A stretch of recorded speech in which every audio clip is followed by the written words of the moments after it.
Hi guys, welcome back to my channel, Cosmic Mystical Goddess, back with another video. So welcome back, old subscribers and new subscribers. I appreciate you guys very much. And I want to announce that I have launched my website, cosmicmysticalgoddess.com. Woo, yay for me. So I'm so happy. Get all your conjure needs and products there if you please. Okay, so today's video is going to be about blood magic. Okay, my blood is not in this cup. This is just some grape juice, but I took a few sips and I feel like I'm drinking wine already. Okay. So we're going to talk about the power of blood magic. Okay, whether you're pricking your finger or using your menstrual cycle, blood is very powerful. Okay, this is a disclaimer, I am not telling anyone out there to go and slit their wrists or cause any bodily harm to themselves in no way, okay, shape or form. If you're under the age of 18, I please ask you to please move away from this channel.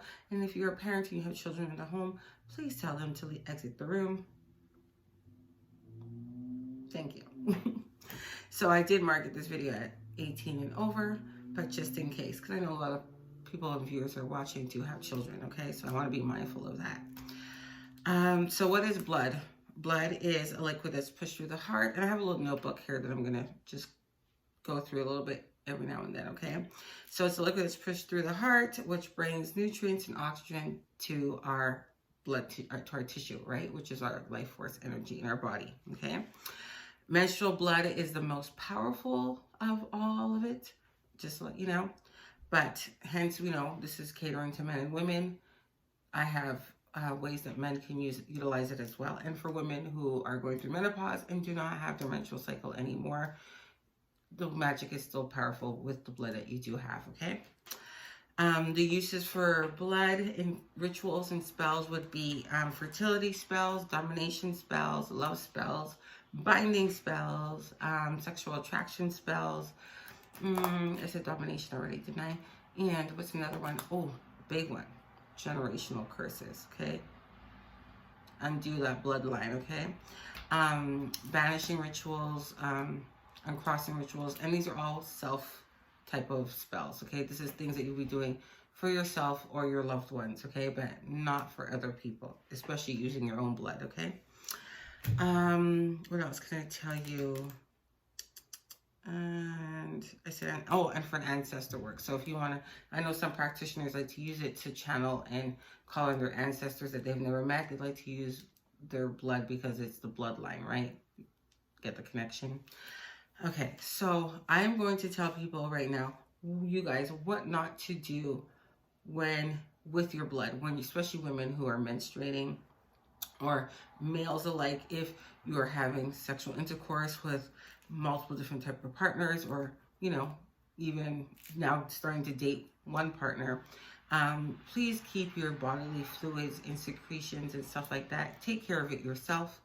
Do not have people or your partner or whoever you've been having intercourse with keep the remnants of whatever your bodily juice is, because they can use that to bind you, to hex you, and whatnot, okay? So it's best that you take care and cater to your own personal body fluids, okay? Also, women, if you're menstruating and you go to people's houses, men or female, doesn't matter, make sure that you take a couple of plastic bags and dispose of your sanitary napkins on your own. Do not leave them in their garbage bin. Take 3-4 bags, put it in a knot, and throw it back in your purse. I know it's kind of gross, but you'll thank me in the long run, because it's better to be safe than sorry, because the things that people could do with your blood is limitless, okay? I mean, they can still do things with your pictures, stuff like that. And I mean, you can find people's pictures online. This is 2021 reality, right? But it's a lot stronger, the rituals and the spells, when they're using your own, when they're using your urine, your nail clippings, your hair, and most of all, your blood, okay? Another thing I like to talk about now, how you can, oh yeah, another thing I want to say that was really important when it comes to the menstruation. The blood, and the stuff that's in that part of your body, that blood that releasing the nutrients that are found in it are potassium, phosphorus, and what else is the other one? Nitrogen. And that is used in store-bought fertilizer. That's the ingredients that you'll find in it, like Miracle Grow and all that stuff. If you have it bottled in your house, go check for yourself, okay? And they use it in plant matter. So if that's telling you that it gives birth and brings life, which the woman is able to do and produce children with that same form that gets rejuvenated every 26 days or 30 days, whatever it is, 28 days your cycle. You know, they have stem cell research that they've done with blood and how much it cures and stuff. So you can use it in spells to help relieve yourself from illnesses. So if you're sick with like diabetes, any type of sickness that affects your blood or just your body in general, you can use that, your own blood, in order to remove it. So if you're going to use blood, like I said, you can get a lancet from like the pharmacy and you would just prick yourself. Most diabetics have them and they're not that expensive. And you can use that every time you do a spell that has to do with that you want to incorporate your blood in, okay? I'm not telling you to do it. This is just ways that you can use it, because most of the videos that I see out there are all telling you not to do it. And if you do, be very careful, which I am telling you to still be very mindful, because they are right. But at the same time, not to fear yourself and your own power. Like, utilize it. We walk around with our blood every day. This is how we survive. So you can use it in your magic, but just don't make pacts with it, especially if you don't know what you're doing. Do not offer to deities, especially if you don't have a relationship with them. You know, just be mindful. Like, you know, I know everybody doesn't have common sense, and I don't want to say that you guys don't, because I don't know you all in that way. But just be very mindful of how you use and practice magic, period. Whether you're using your blood or you're not, right? But more so, especially when you're using your blood, it's very, very potent and it's very binding. So if you're going to do this and put something in somebody's drink, which they do, be mindful, because there's repercussions to that most of the time, okay? So unless the person wants to be bound to you and you guys made that agreement where you guys are both going to drink each other's blood, which is, you know, I think the diseases and stuff that are in that, I wouldn't do it. And I'm not telling anybody to do it, because that's another disclaimer. I'm not telling you to drink and put nothing in nobody's drink, but I'm telling you to be aware that people do that, okay? So another way of utilizing it is you can take anointing oil. If you're going to keep this for yourself at all times, then you can add a drop of it to that. But like I said, it's better to use it when it's fresh, because it has more life in it when it's new, like when it's freshly out of the body, opposed to having it kept over a long period of time. I have like dragon's blood here, which has like, it looks really like red, but it's not. But sometimes I can mix it with my own blood, like so. And it's great to to anoint my petitions, okay? But some people add it to it and just let it sit, and they keep it in the fridge. If you live by yourself and you don't have children that you're worried about going after it, or, you know, for hygiene purposes, I suggest not to keep it in your fridge more than 3 to 6 days. But that being said, it's better you just use it on hand when you have it. Just prick, use it, and let it go, opposed to keeping it and storing it, okay? If you do, make sure you practice safe hygiene and cleansing and stuff like that. You can also opt to use bloodroot for any of those spells if you don't want to use your own blood. That's another option. And you can use dragon's blood itself, like the resin, and you can grind it with your blood and put it in top of your candles, or roll your candles in it as well, okay?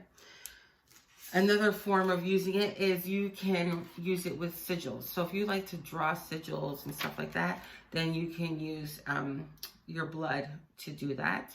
Or you can write out your petition like you normally would, okay, on your parchment paper or brown paper bag. And then you would anoint it with your oil like you normally would, like I've shown in previous videos.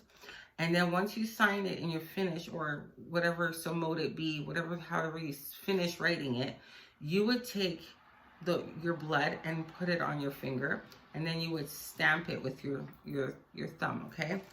And once you do that, you're sealing the deal, okay? So that's your your finito. This is your power. This is what you're giving back to the universe. This is what's from the inside of you coming outwards, okay? This is all of you. And as we know, everybody's fingerprint is unique to themselves, right? Nobody has the same fingerprint. So that's another way that you can make it and solidify it as you. You have your own fingerprint on there and your blood, okay? So that's great. You can do that for breaking vows in past lives, blood ties, you know, that you've done with other people if you want it to be removed from yourself. Because I know back in the day, people used to do sister, sister, brother, brother. You know, we cut yourself and then you like bond each other. Like back in elementary days, I don't know if kids still be doing that because of, you know, different viruses that come along the years. But you still have done that. If you have done it when you were a child, then you need to break those ties because you're carrying that type of energies. It doesn't change, you know? Just because people aren't doing it, you've done it, you need to fix it, okay? So that's another way to incorporate and work your blood. So I hope that helps, guys. It's not too long of a video. It was pretty quick and easy and short, but sweet. Like I said, be mindful, you know, if you're going to be doing binding spells with people to try and keep them and all that stuff, make sure it's consensual because that stuff will bite you in the ass. Pardon my language, but it could. And if you know what you're doing and you've done it before, then keep doing what you're doing. I salute you, you know. So yeah, so I hope you guys like this video. It's not too much information, but just enough to get you guys going. And one of the most powerful ways to perform any kind of ritual or spell is blood magic, okay? So I hope you guys like this video. Please like, share, and subscribe, and stay tuned for more. Toodles!